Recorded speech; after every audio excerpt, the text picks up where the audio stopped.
இப்ப நம்ம குழந்தைகளுக்கு என்ன சொல்லி தரோம்? பூமி உருண்டைன்னு கண்டுபிடிச்சது கலீலியோ அப்படின்னு சொல்லி தரோம். ஏதாவது ஒரு கோயில் கோபுரத்தை பாருங்க, வராகாவதாரம் வந்து அந்த பூமியை அப்படி தூக்கிட்டு வரும் பொழுது ஒரு பால் மாதிரி தான் இருக்கு. ஜியோகிராபிக்கு என்ன பேரு? பூகோளம், ஸ்பியர். அப்போ இது எந்த நாள் எங்கேயாவது வேற எந்த லாங்குவேஜ்லயாவது இந்த நாலேஜும் சேர்ந்து இருக்கா ஒரு வார்த்தையில?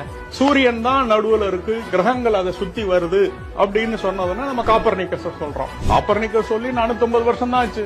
எந்த சிவன் கோயில் ஆனாலும் போய் பாருங்க, நவகிரக சன்னதிக்கு நடுவுல யார் இருக்கிறா? சூரியன் தான் இருக்கிறார். இது மாதிரி நம்மள்ட்ட மறைந்து இருக்கக்கூடிய விஞ்ஞானங்கள் நிறைய இருக்கு. நான் தமிழ்ல இருக்கிறத சொல்றேன். காக்கை பாடினியம்னு ஒரு கணித நூல், கணக்கு அதிகாரம்னு ஒரு தமிழ் நூல், அது வந்து ஜாமெட்ரி. நான் அதுல இருந்து ஒரு 3 சூத்திரம் சொல்றேன், உங்களுக்கு புரியுதான்னு பாருங்க. விட்ட தரை கொண்டு வட்ட தரைதாக்கின் சட்டன தெரியும் தரை.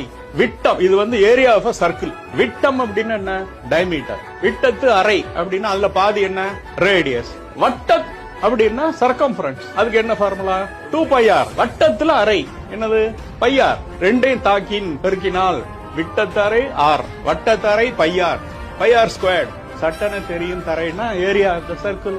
இது நம்மள்ட்ட இருக்கு, புதுசா நான் கண்டுபிடிச்சு சொல்லல.